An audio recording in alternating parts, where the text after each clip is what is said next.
Bismillahirrahmanirrahim.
Walanabluwannakum bisyai'im minal khawfi wal ju'i wa naqsin minal amwali wal anfusi wath thamarati wa basyirus sabirin. Dan sungguh akan kami berikan cobaan kepadamu dengan sedikit ketakutan, kelaparan, kekurangan harta dan buah-buahan, dan berikanlah berita gembira kepada orang-orang yang sabar. Surat Al-Baqarah ayat 156. Alladzina idza asabathum musibatun qalu inna lillahi wa inna ilaihi raji'un. Yaitu orang-orang yang apabila ditimpa musibah mereka berkata, inna lillahi wa inna ilaihi raji'un. Sesungguhnya kami milik Allah dan kepadanya lah kami kembali. Ulaika alaihim sholawatun mir rabbihim warahmatu wa ulaika humul muhtadun. Yang artinya mereka itulah yang memperoleh ampunan dan rahmat dari Tuhannya, dan mereka itulah orang-orang yang mendapat petunjuk. Kandungan ayat: Allah memberikan cobaan untuk menguji kaum muslimin dengan menimpakan musibah, supaya menjadi umat yang kuat mentalnya, umat yang mempunyai keyakinan yang kokoh, jiwa yang tabah dan tahan uji. Apakah mereka akan tabah dan teguh pendirian dengan perintah Allah, atau justru surut kufur kembali dan menyesal karena hartanya diambil?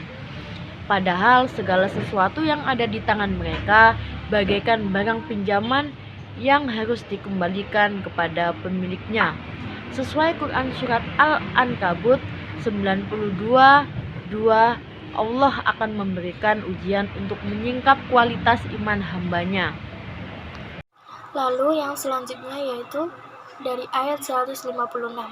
Allah memerintahkan kepada Nabi Muhammad SAW supaya memberi gambar gembira kepada orang-orang yang sabar. Apabila mereka ditimpa sesuatu musibah, mereka mengucapkan innalillahi wa inna ilaihi raji'un. Sesungguhnya kami adalah milik Allah dan hanya kepadanya kami kembali. Lalu dari ayat 157, berita bahwa orang-orang yang sabar itu mendapat berkat, ampunan, rahmat dan pujian dari Allah, dan mereka itu mendapat petunjuk kepada jalan yang benar. Bentuk-bentuk ujian. Yang pertama, musibah. Kata musibah berarti mengenai atau menimpa. Al-Quran menggunakan kata musibah berarti sesuatu yang tidak menyenangkan yang menimpa manusia. Al-Quran mengisyaratkan tidak disentuh seseorang oleh musibah kecuali karena Allahnya sendiri. Asy-Syura ayat 30. Yang kedua, bala. Sesuatu yang datang langsung dari Allah tanpa keterlibatan manusia, kecuali menerimanya. Dengan menurunkan bala, Allah menguji untuk menampakkan kualitas seseorang. Apa saja yang dilakukan Allah tanpa keterlibatan yang diuji dalam menentukan cara dan bentuk ujian itu. Artinya, penentu cara, waktu, dan bentuk ujian adalah Allah.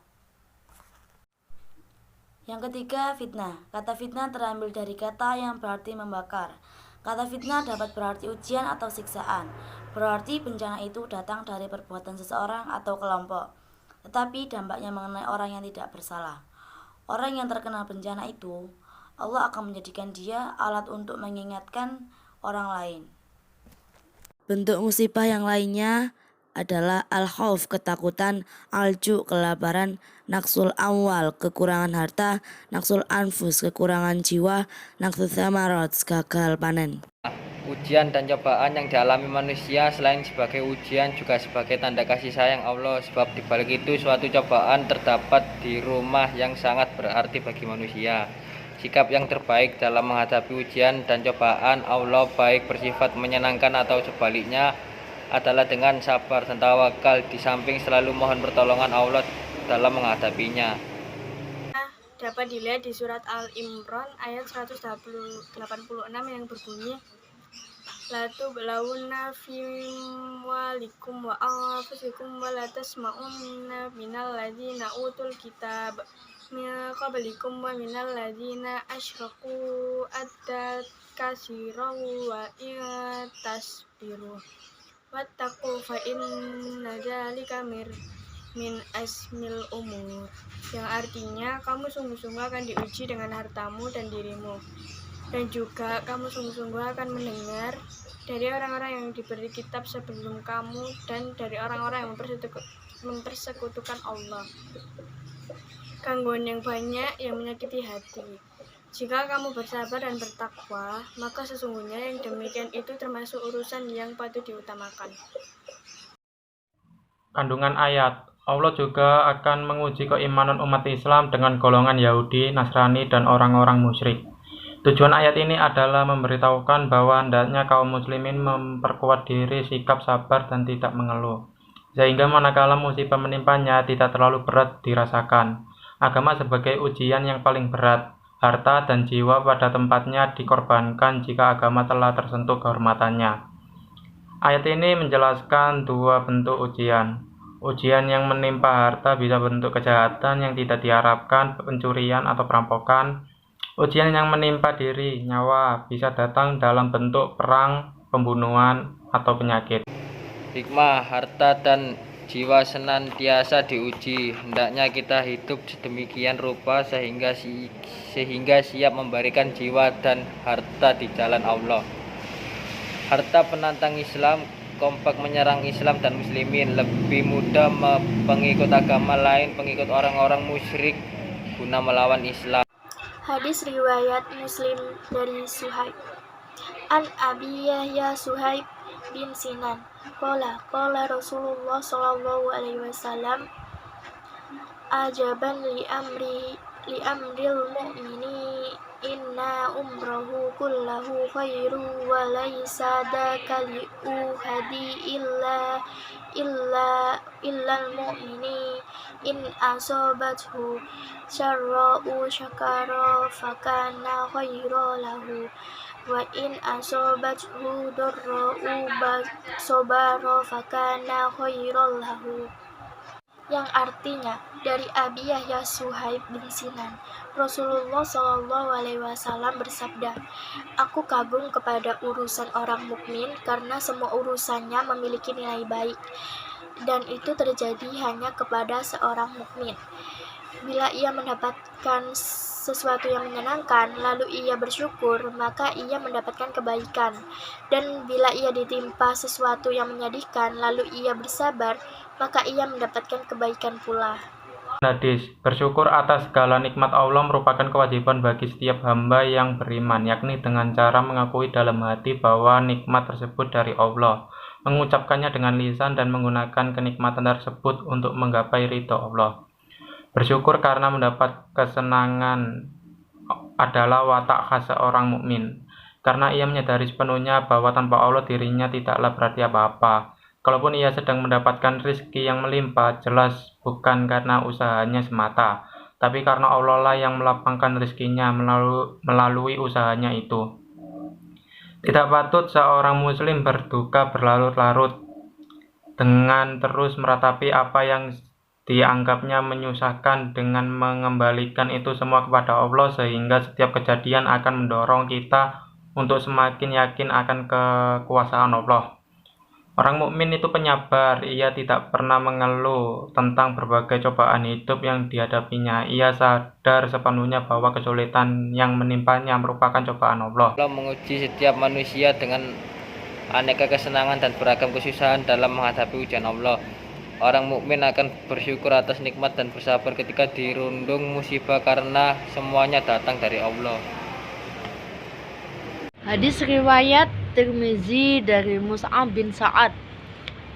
Haddatsana Qutaibatu haddatsana Hammad bin Zaidin an Ashim bin Bahdalata an Mus'ab bin Sa'din an abihi qala qultu ya Rasulullah ayyun nasi asyaddu bala'an qala al-anbiya thummal amsalu fal amsalu fayubtala rajulu ala hasabi dinihi fa in kana dinuhu sulban astadda bala wa in kana fi dinihi riqatun abtuliya ala hasabi dinihi fama yabrahul bala bil abdi hatta yatrukuhu yamshi alal ardi ma alaihi khati'ah.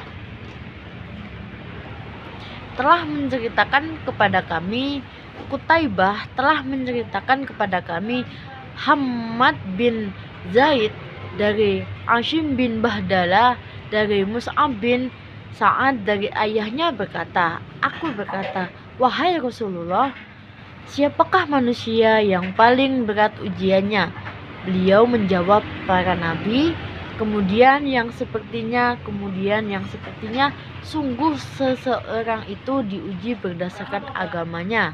Bila agamanya kuat, ujiannya pun berat.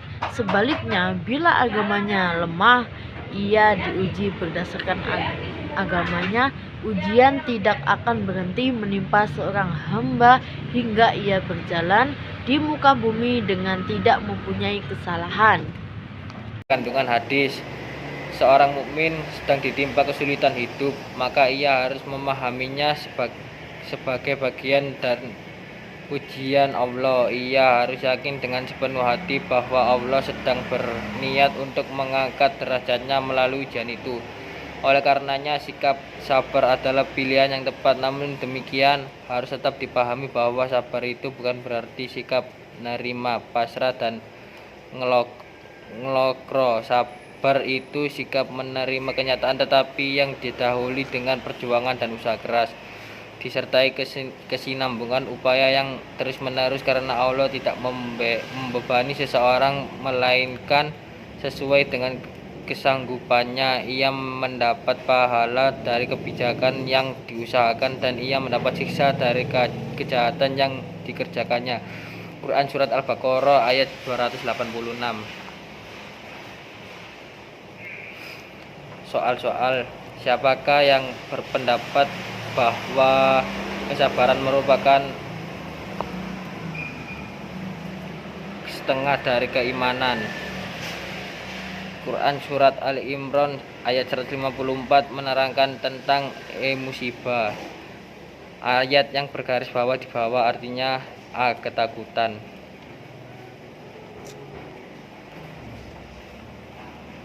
Pada setiap manusia tidak sama sesuai kadar kemampuannya.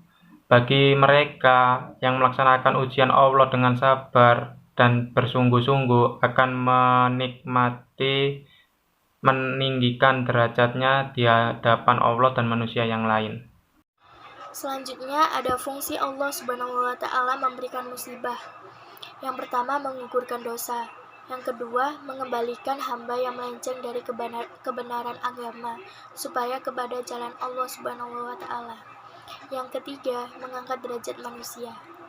Kesimpulan dari materi ini adalah, sebagai seorang mukmin dalam menghadapi ujian dan cobaan dalam kehidupan, hendaknya tetap senantiasa sabar, serta selalu berpikiran positif terhadap ujian-ujian yang datang dari Allah Subhanahu wa Ta'ala. Karena pasti akan ada hikmah serta rencana yang baik di setiap apapun yang dihadapi manusia.